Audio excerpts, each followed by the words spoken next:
Okay, good morning. Can you hear me?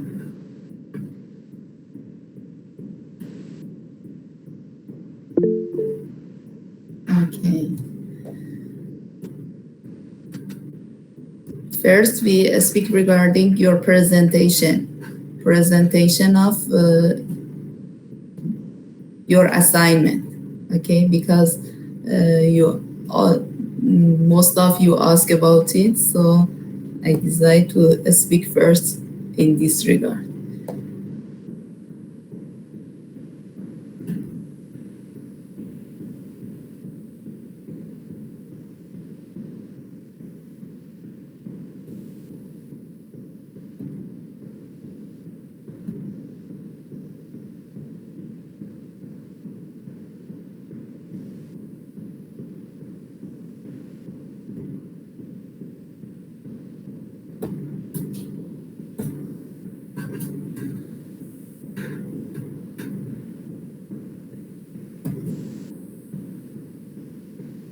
Okay, let me share the screen, then I will explain to you.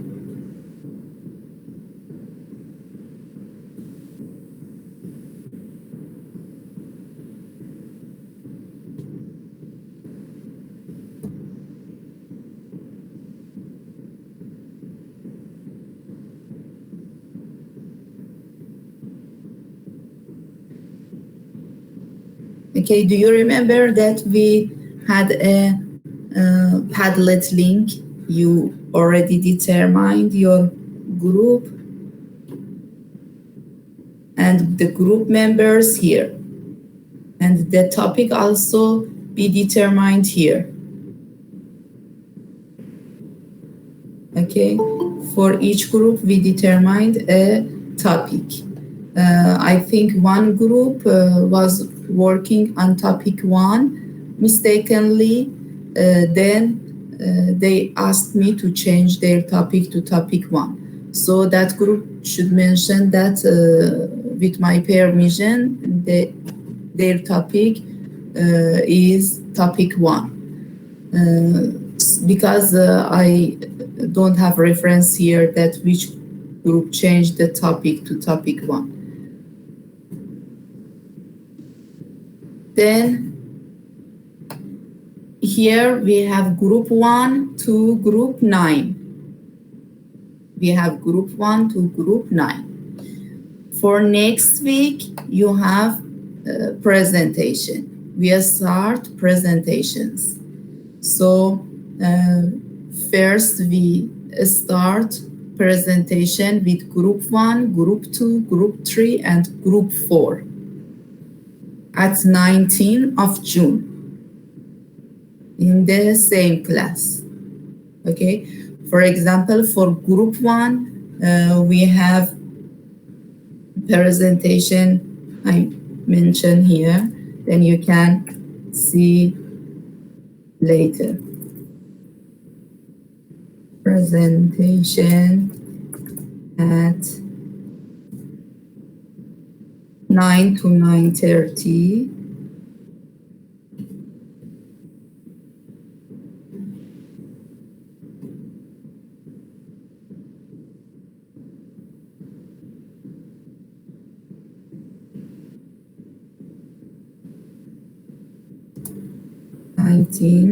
June.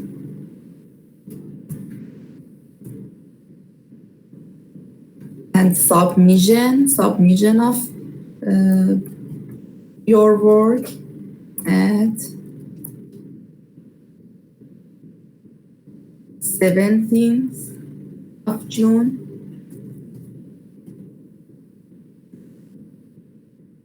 Before 11 p.m.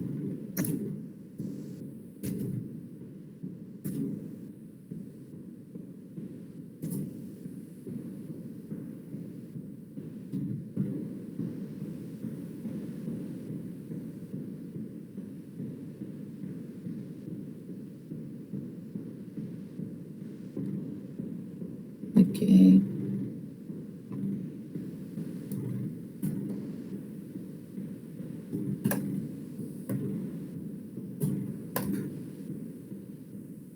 we have the same date for submission for all the group.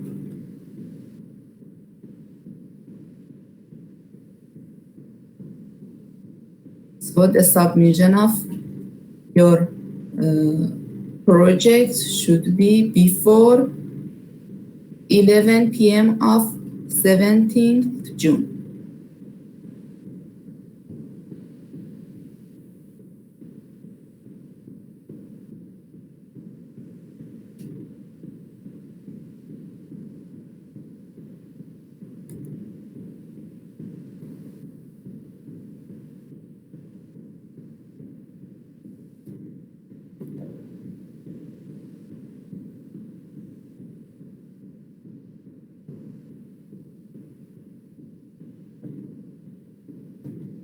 But the presentation for group 1, 2, 3, and 4 is 19th of June. And for the remaining groups are the next week after 19.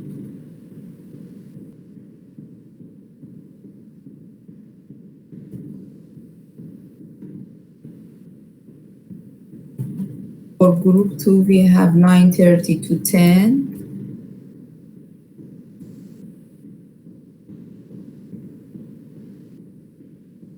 Group 3, 10 to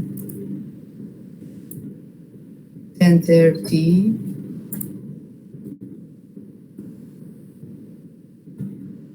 Group 4,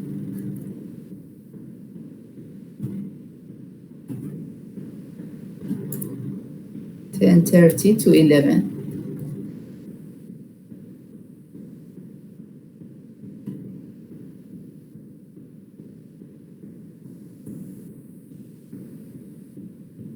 Okay.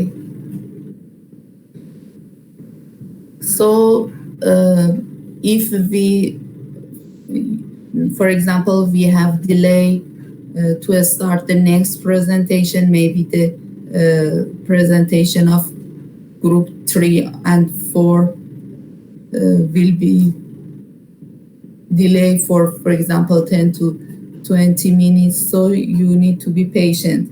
But we have presentation of all these groups by Friday, 9 to 12 at 19 June. So after that, we don't have class. We don't have class in this day. We have only presentation.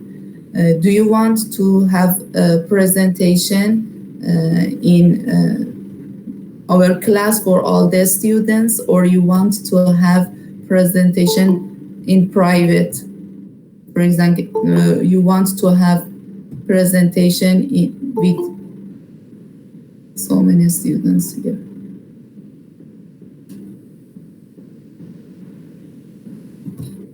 You want to have presentation of each group in the class like here, or you want to have separate link for your presentations?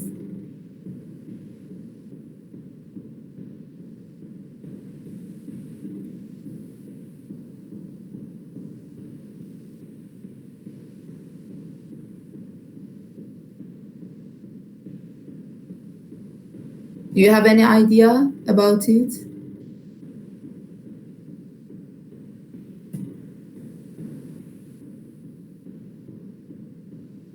Okay, you want private presentation. Okay, so I give a separate link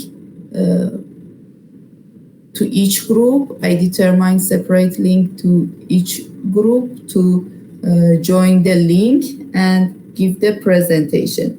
I will announce this through a spectrum.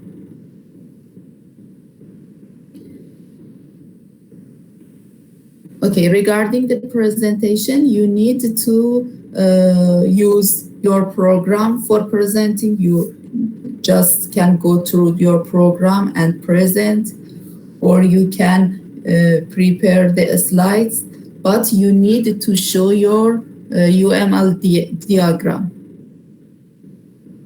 because you need to have UML diagram for your project. So you can show your UML diagram through a slide, and after that start to present your program. It's the best way.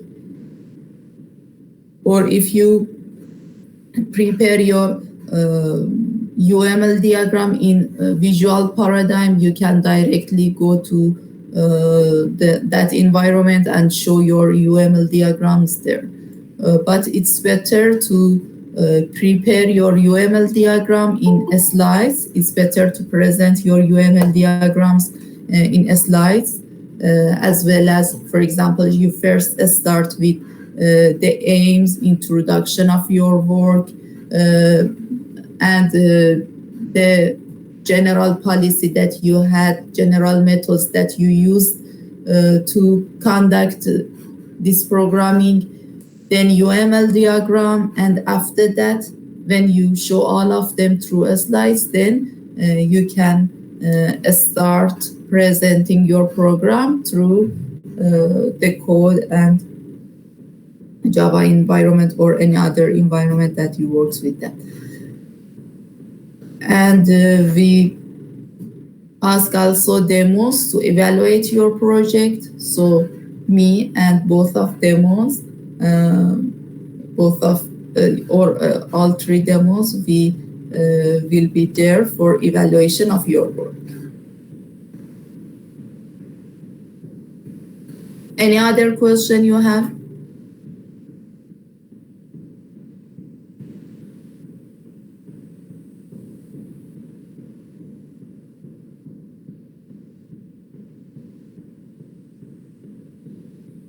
All of you have the same date for submission, before 11 p.m. at 17th June. Okay, but first four group 1, group 2, group 3, and group 4, they have presentation at 19th June, and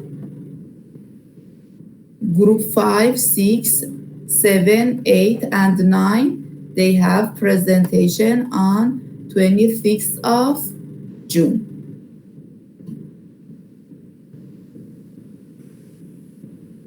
You can go to Padlet and see the information. Previously, I asked you to define your plan for your DS assignment here, but none of you mentioned anything in your Padlet. But I need to know the role of each member in your group. You should determine this. What is the role of each member in your group? For example, one people went through designing UML diagram, one person is going to conduct this part of coding, another person is going to do this part of coding. So I need to know what has been done by each member, because when we ask through evaluation, we ask questions from all the members. And if someone said that, for example, I don't know about this because I didn't do this part, it's not acceptable for me if you determine this before. So you need to determine the role of each member in your assignment.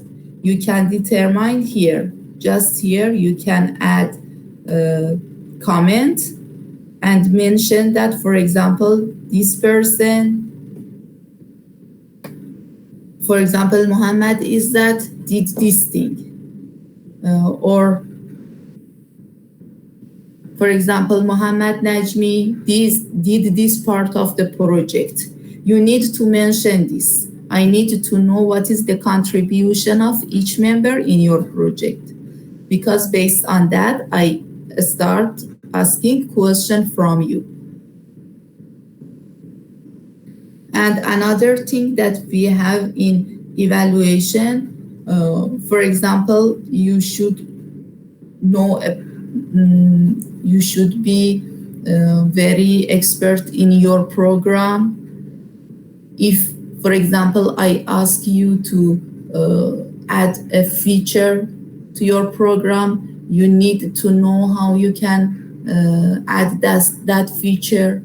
Or if I ask you, for example, if I change this part of code, what happened? You should know about it. So you should be expert in your code and your program. So if you just, for example, someone start writing code and the other members just read the code and understand what he said, it's not enough. All of you should be expert in your program and your assignment. Then you have a separate presentation. Each group, for example, have 4 or 5 members. Then each member need to speak for 10 minutes in the class. So separately can share the screen and start to speak. So we don't have presentation only by one member. All of the members need to present their work. Is there any question? Anything that I didn't speak about it? You have something like lab submission, yeah, because some of you ask about it. You have lab submission. You're supposed to do lab submission. Okay, you don't know, because yesterday also the student was asking about lab submission. Then I told them that I will ask Dr. Ang about it. So by today, I announce in a Spectrum, if you need to submit any lab assignment, I will announce through a Spectrum by today. So you should be ready for any type of assignment submission or anything else.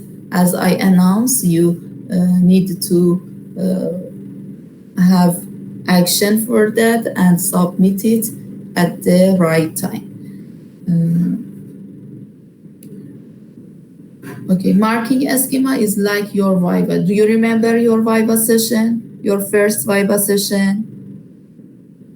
It's something like that.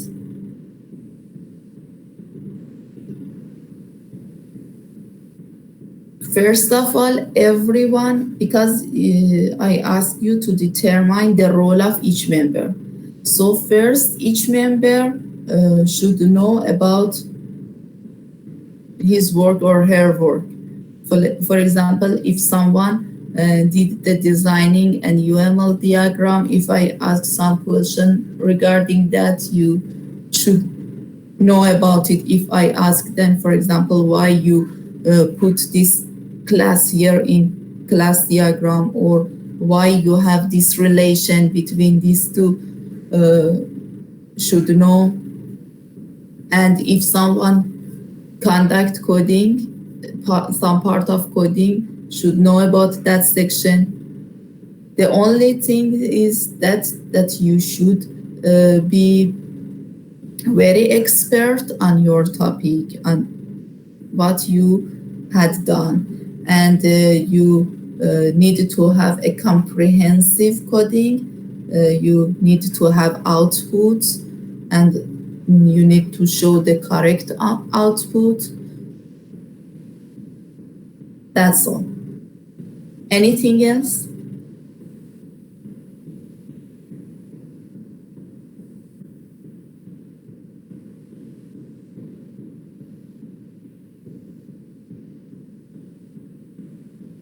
Do you have any question?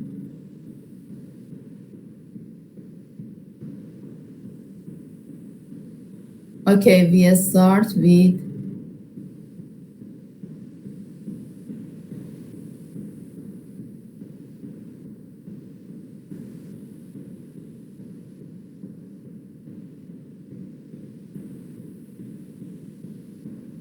why you cannot. So if you have any problem regarding the time, you can email me. You can email me, and then I will arrange you another time. But we cannot change the day. We cannot change the day. We can change the time, but we cannot change the day. Also, submission of your assignment should be through my email. Okay, this is my email.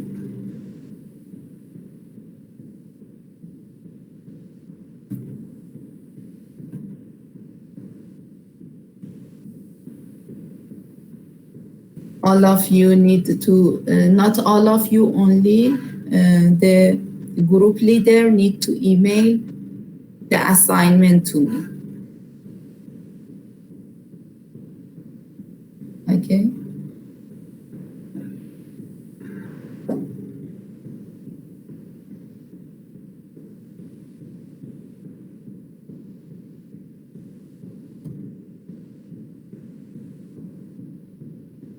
Let's start today tutorial. Have you seen the videos that I prepared for you in a Spectrum? I provide a link in a Spectrum that you need to go and watch. Okay, it's only 5 minutes because after the class, I'm sure that you don't go to watch the video. And welcome to Geeks for Geeks. So just now, you go to a Spectrum and watch the video. It's only 5 minutes. It's the difference between linear search and binary search in different aspects. It's also good for your exam. So I give you 5 minutes to look at the videos. Only one video. Look at the video. Okay, I put the link also here. Let me.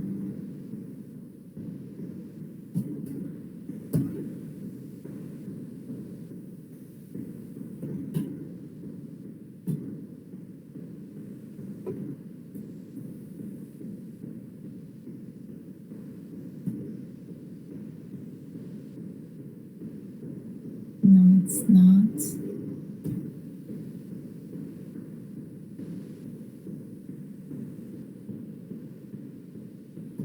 Okay, let's go to tutorial. To tutorial answer. Today tutorial is very easy. It's not complicated. You have the same question for both search, for linear search and binary search.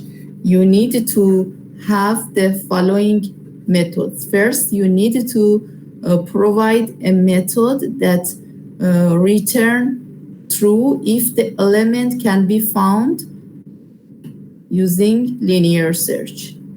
Then need to return the number of occurrence, the number of elements. For example, if we are searching for number 4, we need to see how many number 4 is available in our array. This is B.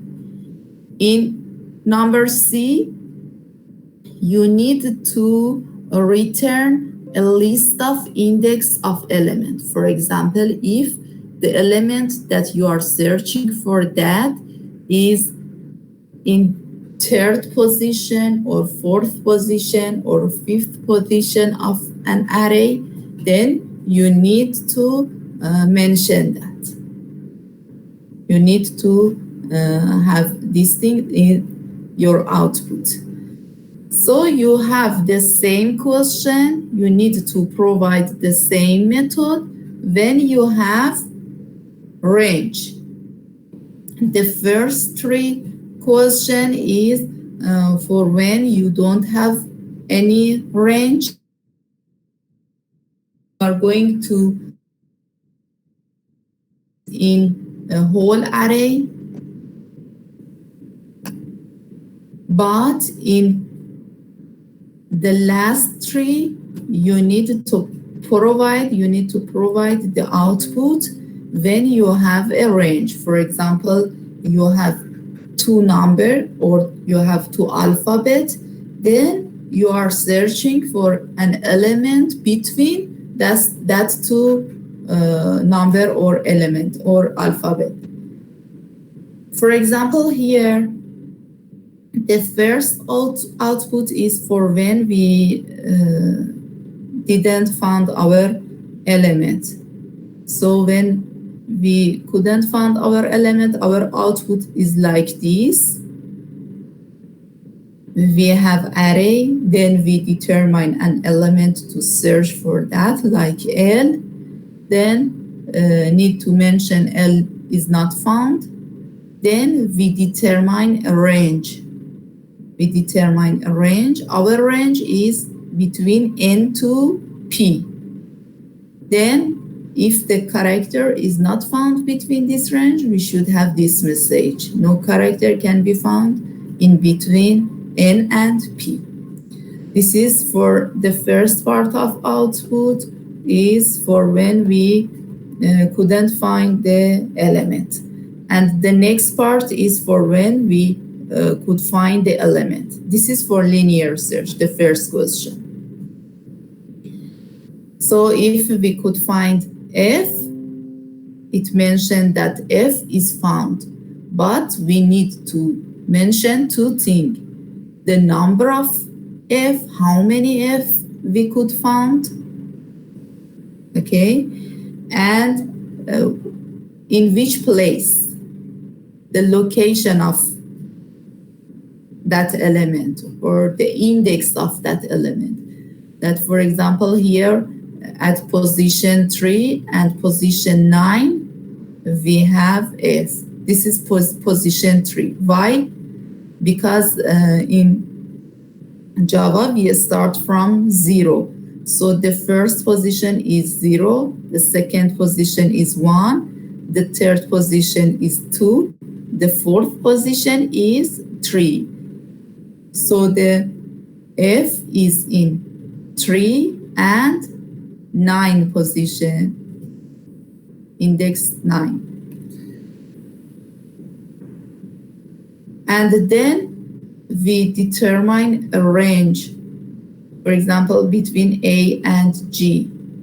Then if character found between this range, we mention the character found. Otherwise, the answer should be like the first part. Then we need to mention how many times it is appeared. For example, if 4 times, we mention here 4 times, and we need to mention the position of the element that we are searching for. That, for example, in this example, in position 3, 4, 7, and 9, our element has been found. So we have this position here.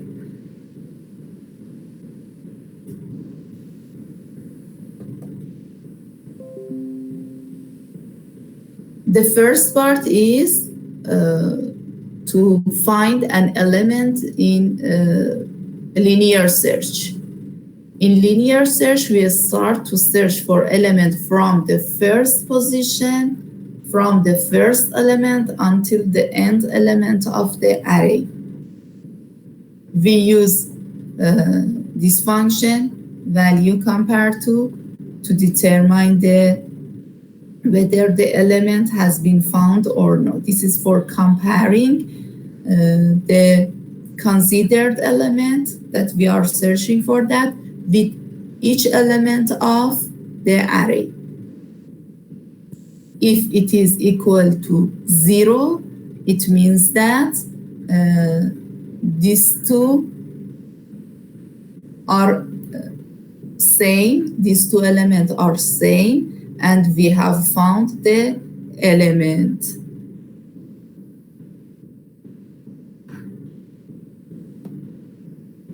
Then if we found the element, return true, otherwise return false. And for when we have range, when we have a range, we use like this.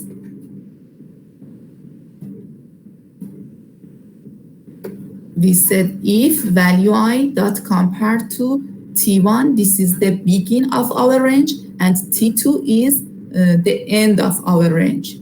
So T1 is the beginning of our range, and T2 is end of our range.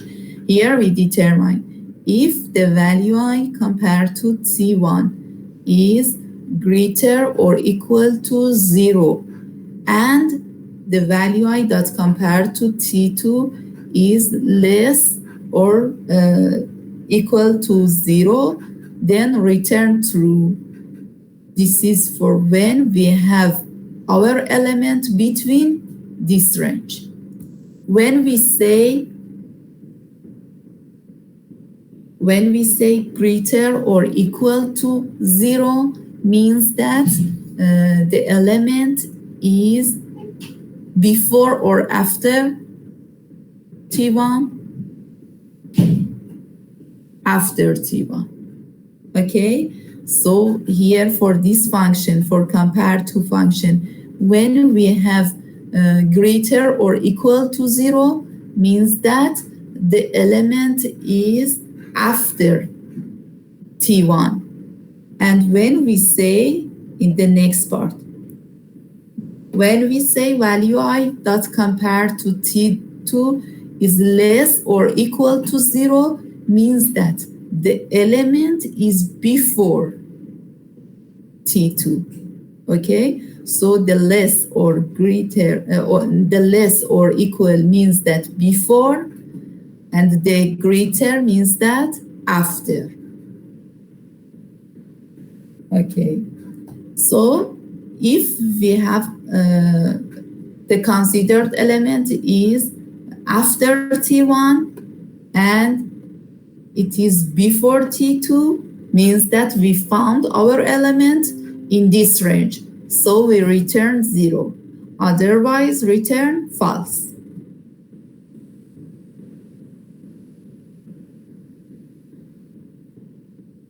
Okay, this part is for keeping the index of element.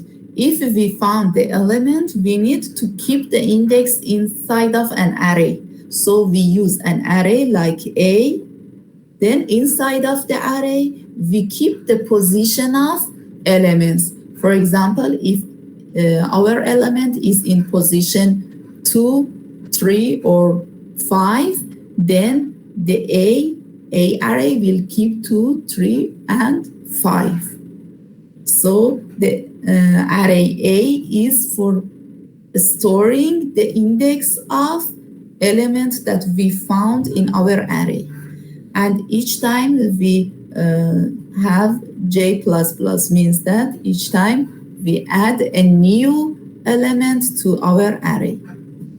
So this part of program is for keeping the index, is for storing the indexes of elements. If we have 3 of our elements, for example, if we are searching for number 4, and then we had 5 4s in our array, then here A array has 5 members. Okay, the next part is going to keep the index, but when we have range.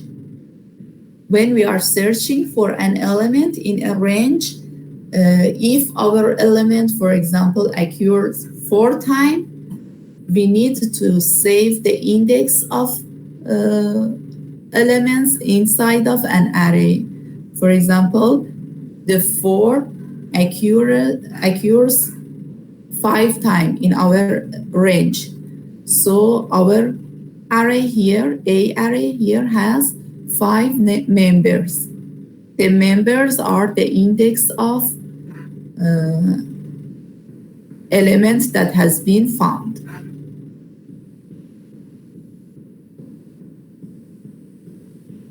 The next thing, the next method that we needed to provide is the count of occurrence. For example, if we have 3 times occurrence, we need to show that. The first part is for when we have searching for an array or for an element inside of an array.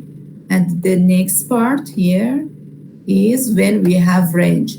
When we have range and we want to see, for example, our specific element, how many times is appeared in this range.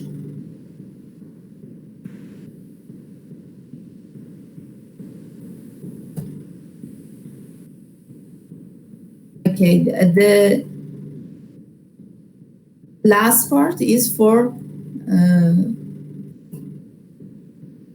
presenting the output.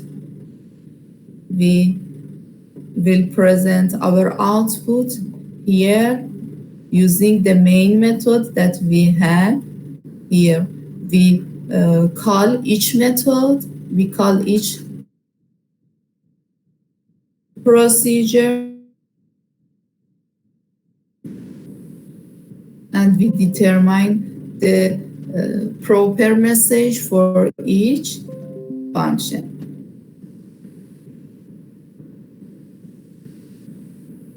In question 2, we have the same things, but using binary search. The first 3 is for when we are searching for an element in an array. And the next 3 is for when we are searching for an element in a range. So if we found our element in the range, we need to return 0. And we need to determine how many times it appears. And we need to determine the index of element. For example, if our element has been appeared in position 2, 3, and 4, we need to keep all of them inside of an array. We call it A. And we need to present the position of element that is appeared in our array. So we have the same question for when we have range. Okay, I don't go through the output. The output is similar similar to the first question, only the method of search is different. In binary search, we are not going to start searching from first element to the last element.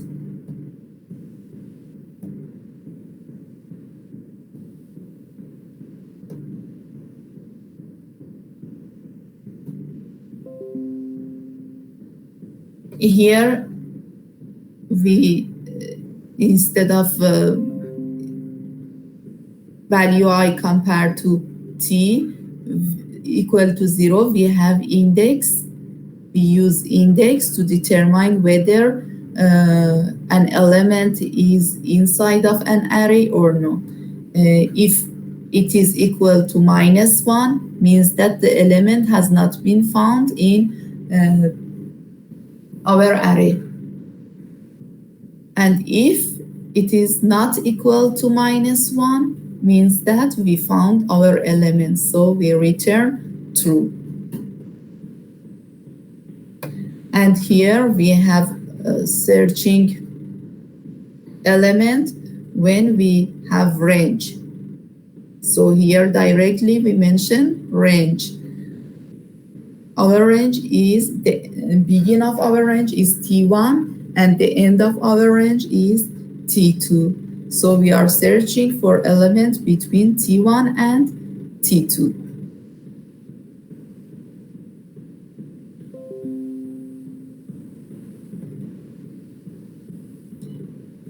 Okay, here we have what we have in binary search. In binary search, we can have a recursive function. How? Anytime we are going to create an array with half size.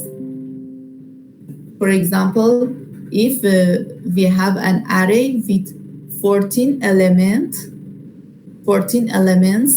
at the beginning of our search, then with one iteration of this part of program, after one iteration, our array will be changed to an array with only 7 elements. And in the next iteration, again, we have half size of the previous array. The next time, we have searching an element inside of an array with only 3 elements. So anytime we check our element with the middle element. The first condition for binary search is what? What is the condition for binary search? I'm asking you. Inside of video also you had this. There is a difference between linear search and binary search when they want to start searching. Yes, sorted list. Very good. We need to have sorted list for binary search. But in linear search, we don't need to have sorted list. So we have a sorted list, then we check our considered element with the middle element.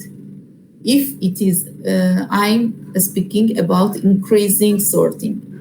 If it is less than middle, means that we are going to search our element in the lower part of our array. And if the middle element, search our element in the upper part of the array. So the next iteration is going to choose the first half of our array or second half of our array.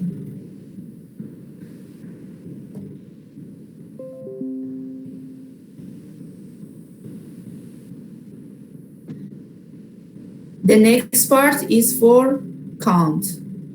Here, using count plus, we can see how we can count the number of occurrence inside of array when we are using binary search. And the next one is for reporting the index. We keep the index of element that is occurrence. For example, if we have 3 elements, for example, if we are searching for 4 and we have 3, 4, here same as previous question, we have 3 members inside of a array. The members are the index of element. The indexes of elements that is appeared inside of an array or range. That one is for when we have array and This one is for when we have range. When we have range, instead of using a complete array, we use this one. We determine T1 and T2, and then we search for our element between T1 and between T2.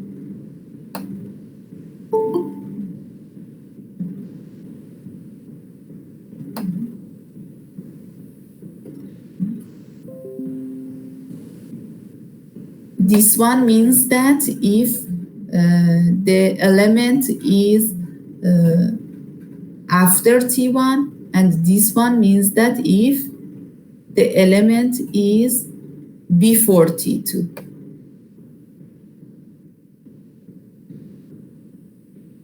And we have the same things. Here we don't have any change. We have the same thing here for reporting the index of the elements. But just we are using for two element inside of an array, a array.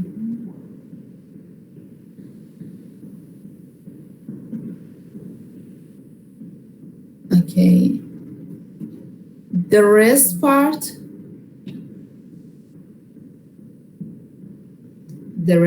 here just is to show the output. We are providing the message and we are calling the functions that we are used here in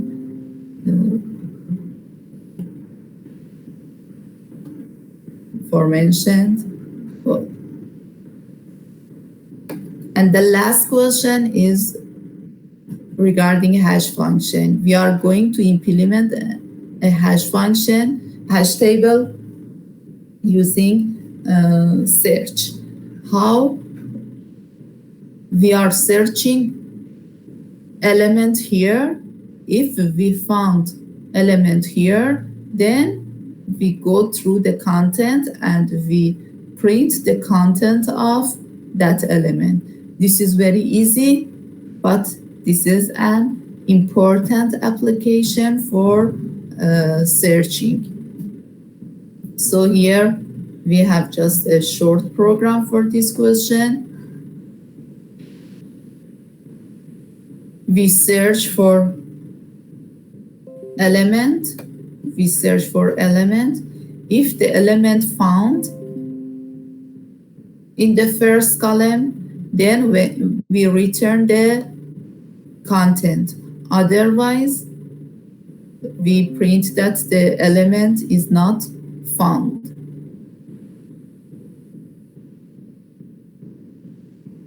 Okay. In hash table, we have code and we have name. When the code is equal to what we are searching for that, then we report the name. So the hash table can be implemented using this function.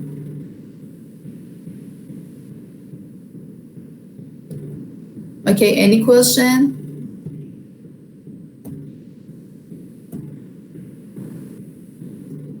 If you don't have question, we give the class to demos. Okay, hello, good morning, demos. Morning, Ota. Can I start? Yeah.